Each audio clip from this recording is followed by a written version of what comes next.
Hi everyone. I hope you have enjoyed some of the beautiful weather that we're having in central Louisiana this Thanksgiving season. And even though it is the Thanksgiving week, we don't get a lot of holidays in the online classes because they go so quickly. And I know not everyone lives in central Louisiana. So wherever you are, I hope you have been able to have some time with family or some restful time for Thanksgiving. I wanted to take a minute to show you a couple of things because I have provided feedback on all of your reading papers. And it's really, really important that you open both the college success paper, if I return that to you, as well as your reading paper and review those comments. It's expected in this class that as you write your different papers that you're actually growing and improving in your writing style.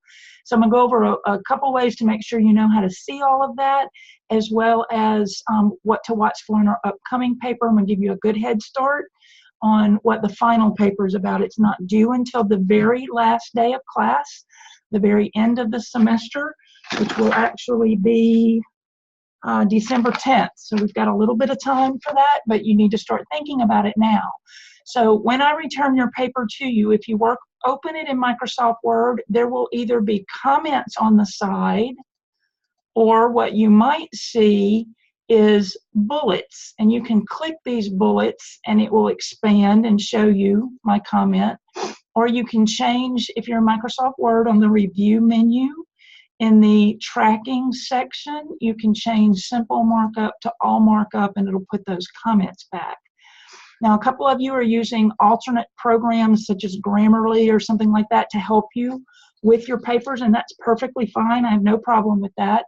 But Grammarly actually puts comments into the document to tell you what it's doing or what it did, and you have to either accept it or mark it as done. So if there are lots of comments on there and they're from someone other than me, so it says who they're from in bold, so if it's from Grammarly or another program, you can click the show markup link, click specific people, and make sure that only my name is selected, and that'll show you the comments that are from me. So I've done that for both your college success papers and your reading papers, and I have returned those to you. And I'm going to switch over now and sorry about that. Let me get my camera back here.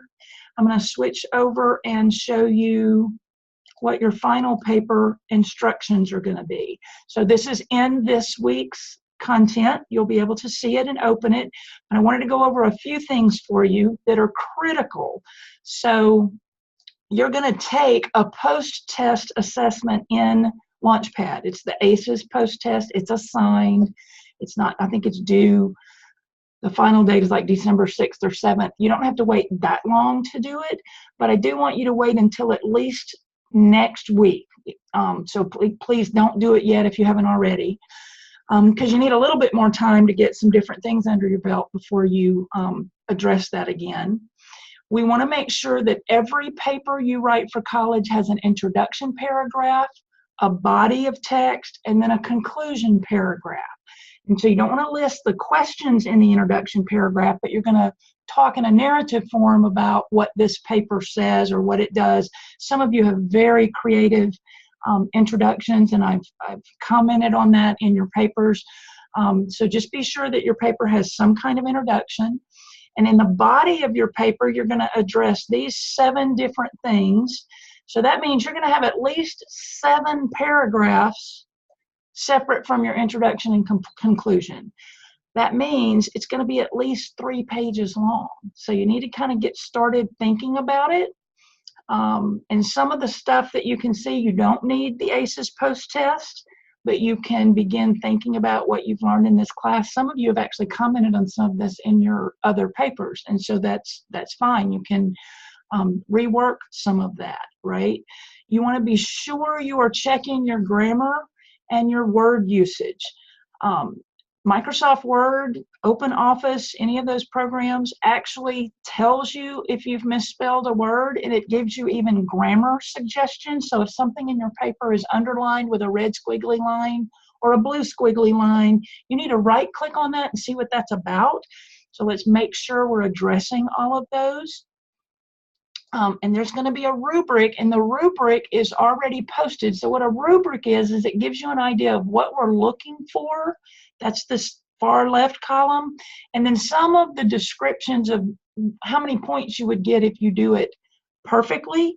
And then kind of what the description is if you get less than the maximum points for that particular thing.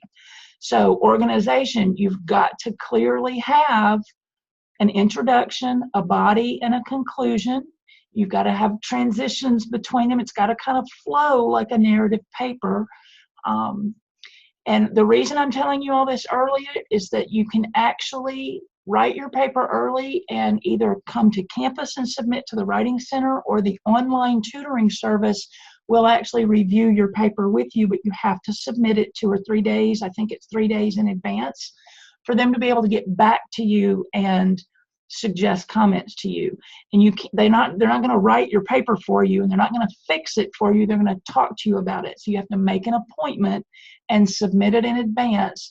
And you can submit this assignment. So the Word document in this week, you can actually submit that or copy and paste it and tell them, this is my assignment, here's my paper, and they will help you decide if you've addressed a number of the things on here. So we've laid out the instructions for you. I just wanted you to have that information. Please be thinking about that.